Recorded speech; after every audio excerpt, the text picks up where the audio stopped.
O Brasil explora apenas 48% da malha hidroviária economicamente navegável. O dado foi divulgado pela ANTAQ, a Agência Nacional de Transporte Aquaviário. Além do deslocamento de passageiros, existe um enorme potencial para o transporte de cargas. Atualmente existem 41.700 quilômetros de vias navegáveis no Brasil e apenas 20 mil quilômetros são utilizados para transporte de cargas e passageiros. É bem o quadro brasileiro, né? A gente não tem uma eficácia, sabe, nas medidas que são adotadas, nos projetos que são feitos. Pode até ter eficiência no projeto, mas na hora de implantar, acaba não acontecendo, né? É uma situação parecida com as ferrovias. Nós temos, acho que são 60 mil quilômetros de ferrovia no Brasil e só tem 30 mil em operação, né? É a metade. No estado de São Paulo são 5 mil quilômetros de ferrovia e estão em operação apenas 2.500. O vice-presidente do Instituto de Engenharia destacou a iniciativa da ANTAQ, mas ressaltou que muito mais poderia ser feito. O Brasil, eu acho que é um dos países que tem a maior rede de vias navegáveis, né? Mas nem todas estão aptas, né? Muitas até eram operacionais, tinham um nível muito bom de navegação há 50, 80 anos, como o Rio Paraguai. Mas, com o passar do tempo, tem problemas de assoreamento, né? E tem todo o problema de infraestrutura, que às vezes não evolui com o tempo, em termos de portos, armazéns, enfim, toda a infraestrutura que precisa para uma via, né, para ela funcionar.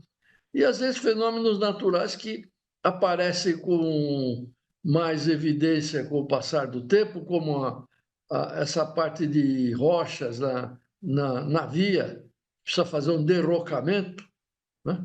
E que com o passar do tempo, às vezes o nível do rio muda, fica mais raso, porque tem muito assoreamento e aparecem essas rochas e atrapalham a navegação. Entre tantas iniciativas que surgiram ao longo do tempo, uma iniciativa na capital paulista tem chamado a atenção, especialmente por ter potencial de levar pessoas e cargas.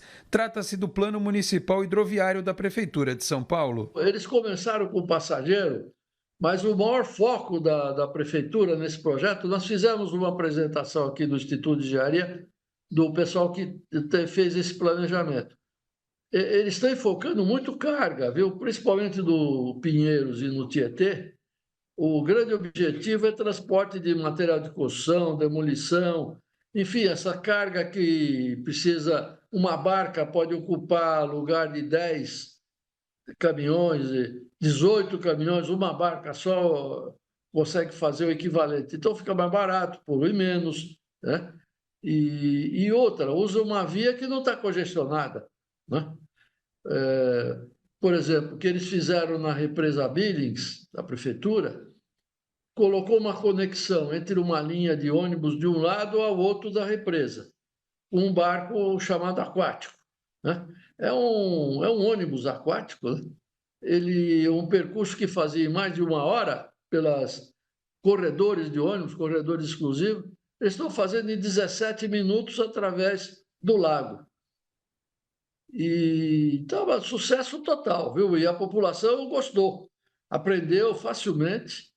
Quer dizer, vem de ônibus, muda de modo, sai do modo ônibus terrestre para esse aquático, sem pagar acréscimo, no mesmo bilhete que ele já tinha pago. E do outro lado, quando ele, acho que são 5 a 6 quilômetros de distância, ele pega um outro ônibus para ir para o destino. Em relação ao Porto de Santos, um sistema hidroviário mais eficiente poderia ter sido implementado. Ideias nunca faltaram. Falando do Porto de Santos, eu me lembro de um projeto do engenheiro chamado Catulo Branco. Ele tinha feito bolado um hidroanel na área metropolitana de São Paulo, e que era para transporte de carga. E muito antes da invenção do container, o Catulo tinha pensado um tipo de caixão metálico que podia ser transportado nessas barcas, ou se não, a carga seria colocada dentro de um container, antes da invenção do container, no alto da serra. E aí ele bolou um sistema de cabos para levar levar do alto da serra até o porto por meio de cabos, esses contêineres que ele inventou antes da época. Quer dizer, projetos nunca faltaram. E ele lembra também da situação da cabotagem no Brasil. Não basta só melhorar o porto, o atracador lá para o navio que vão fazer ligação entre os vários portos da nossa costa. Você precisa também saber como vai chegar lá, tanto o passageiro, que vai fazer a integração entre o transporte de passageiro terrestre e esse aquático, como também da carga. A carga é mais complicado ainda, né?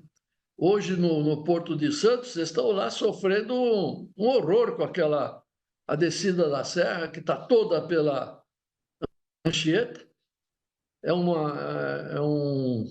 Uma sobrecarga enorme numa estrada que é da década de 40, tá? Tem 80 anos aquela estrada, foi uma grande evolução na época, mas hoje ser o único acesso para o porto é incrível isso como estratégia.